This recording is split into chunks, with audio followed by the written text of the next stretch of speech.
ದರ್ಶಿ vlogs ವೀಕ್ಷಕ ಬಂಧುಗಳಿಗೆ ನಮನಗಳು.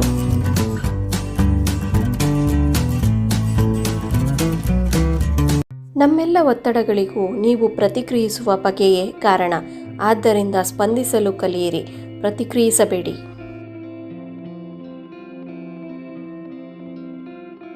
ಬೇಡುವವರಿಗೆ ವರವನ್ನು ನೀಡುವ ಯಾವ ಅಗೋಚರ ಶಕ್ತಿಯೂ ಜಗತ್ತಿನಲ್ಲಿಲ್ಲ.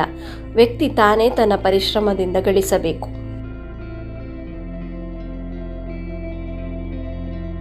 ಕೆಲವರ ಬಣ್ಣದ ಮುಖವಾಡಗಳು ಅವರ ಮಿತಿ ಮೀರಿದ ಕುಣಿತದಿಂದ ತಾನಾಗಿಯೇ ಕಳಚಿ ಬೀಳುತ್ತದೆ.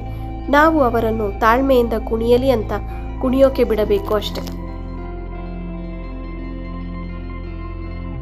ಯಾವ ವ್ಯಕ್ತಿಗೆ ಇನ್ನೊಬ್ಬರನ್ನ ಬೆಳೆಸುವ ದೊಡ್ಡ ಗುಣವಿರುತ್ತೋ ಆ ವ್ಯಕ್ತಿ ತನಗರಿವಿಲ್ಲದಂತೆಯೇ ಬಹು ಎತ್ತರಕ್ಕೆ ಬೆಳೆಯುತ್ತಾನೆ.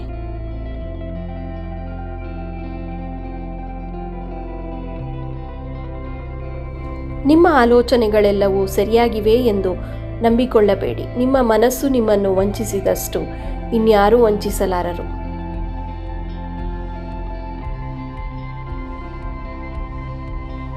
ಸಾಗರದ ಅಲೆಗಳು ಎಷ್ಟೇ ಜೋರಾಗಿ ಸದ್ದು ಮಾಡಿದರೂ ಸಾಗರದ ತಳ ಯಾವಾಗಲೂ ಪ್ರಶಾಂತವಾಗಿರುತ್ತದೆ.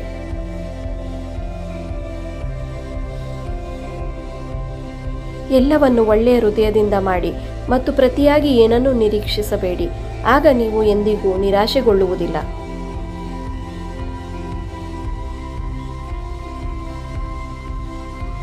ಪ್ರತಿದಿನ ಹೊಸ ದಿನ.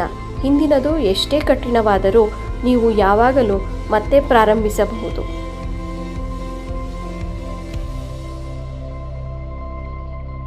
ಮೂರ್ಖರೊಂದಿಗೆ ವಾದಿಸುವುದು ಕೆನ್ನೆ ಮೇಲೆ ಕುಳಿತ ಸೊಳ್ಳೆಯನ್ನು ಸಾಯಿಸುವಂತಿದೆ. ಸೊಳ್ಳೆ ಸತ್ತರೂ ಸಾಯದಿದ್ದರೂ ನಮ್ಮ ಕೆನ್ನೆಗೆ ನಾವೇ ಹೊಡೆದುಕೊಳ್ಳುತ್ತೇವೆ.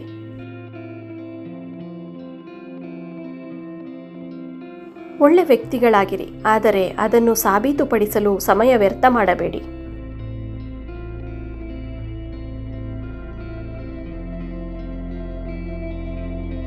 ನೀವು ಯಾರಿಗಾದರೂ ದೀಪವನ್ನು ಬೆಳಗಿಸಿದರೆ ಅದು ನಿಮ್ಮ ದಾರಿಯನ್ನು ಸಹ ಬೆಳಗಿಸುತ್ತದೆ.